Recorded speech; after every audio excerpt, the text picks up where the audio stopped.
Hey, welcome to another episode of Power Bourbon. Tonight we have a special bottle. I'm really excited for this. We've been trying to get from this distillery for a little while. They were gracious and sent us a bottle, which is always amazing.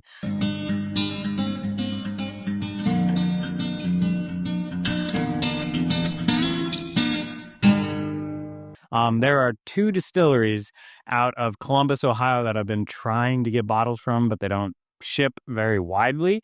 One is Whiskey War, which we still haven't gotten to, and we're going to have to do that. Like, we just need to do a Columbus trip, I think, is what's coming. But these guys I'm super excited for, and that is Watershed Distillery. So they are doing a fall finish series with 4 different bottles. They started with a port, and then they did an apple brandy, which apparently was really good. I contacted them, asked if there was any way to get some samples or anything, and they were awesome and sent this full bottle of their 5-year-old straight bourbon whiskey finished in maple syrup barrels. So this is the third bottle of the fall finish series. More to come. Definitely going to be making an old fashioned with this. Like, guaranteed. It'll probably be really good. But we want to try the bourbon as is.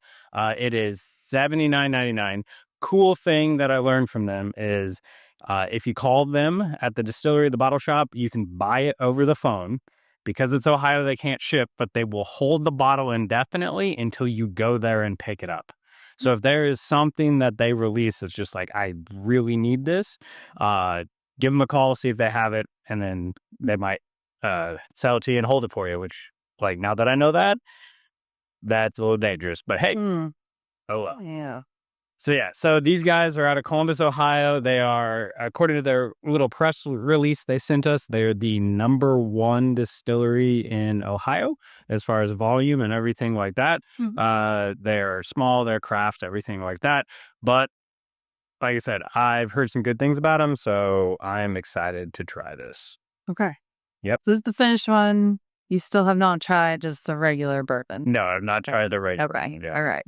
But this has some maple syrup. Yep. So 5 years old, 109 proof, and this is their second batch of this. So Pretty color. yeah, definitely get that maple syrup on the nose.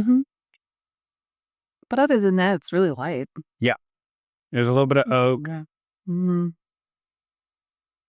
It just reminds me of like walking through a forest. Kind of. It's honestly, it's how I expect Canada to smell if we ever go to Canada. Well, it's not like piney. It doesn't smell like trees. No. So don't throw people off. Like, it's woody, but woodsy. Yeah, it's like when you open a maple syrup bottle and there's a little bit of like charred oak there too. Almost toasted marshmallow-esque. Okay.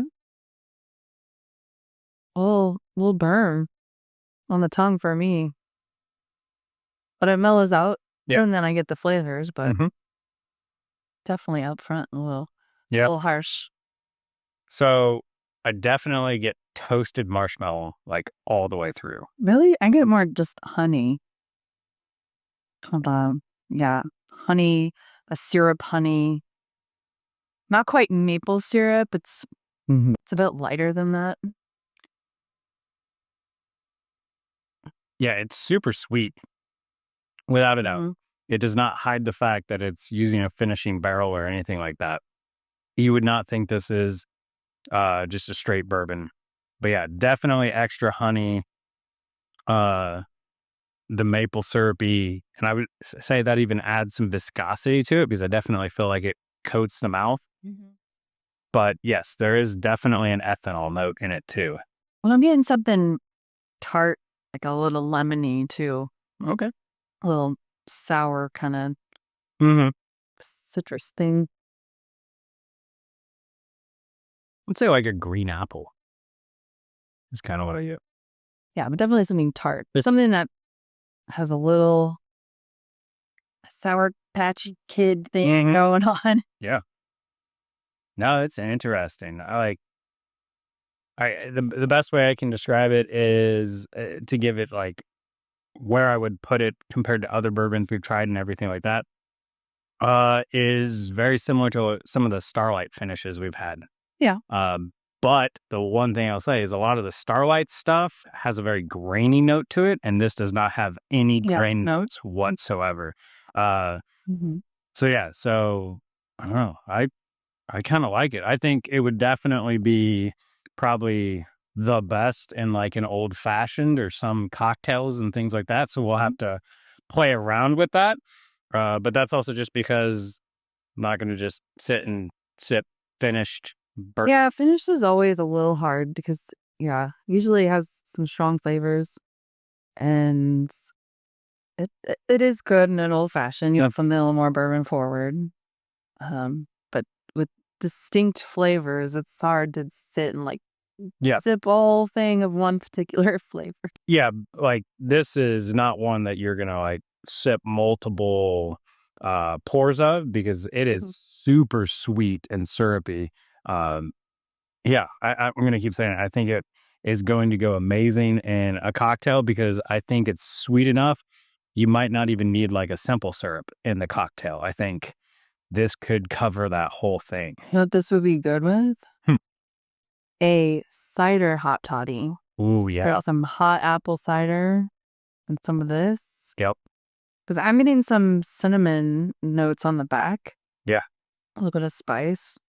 And it would like, hold that sweetness. I think apple would go well with this kind of maple honey notes.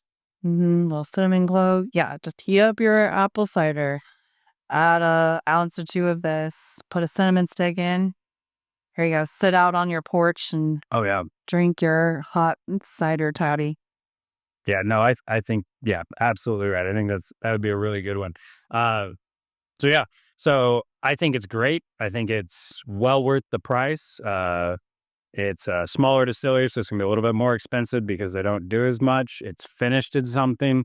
Again, I don't think this is designed to be just a sit and sip bourbon. I think it's gonna be one that like does really well in a cocktail. Or I'm really digging that hot toddy idea. I think what they were achieving with what they put it out as is a fall release, and this is absolutely fall in a bottle. Yeah, I'm excited. It is good enough that it makes me want to go check them out and see what else they have. It is exciting and interesting. So hey, Ohio's on the list. They have some good bourbon. So now we just got to, there you go. get Texas on board. We'll find a good thing. Actually, it'll come in the future, but I think I might have found the best bourbon out of Texas. So, stay tuned. Yep, spoiler. Anyway, cheers. See you next time. See ya.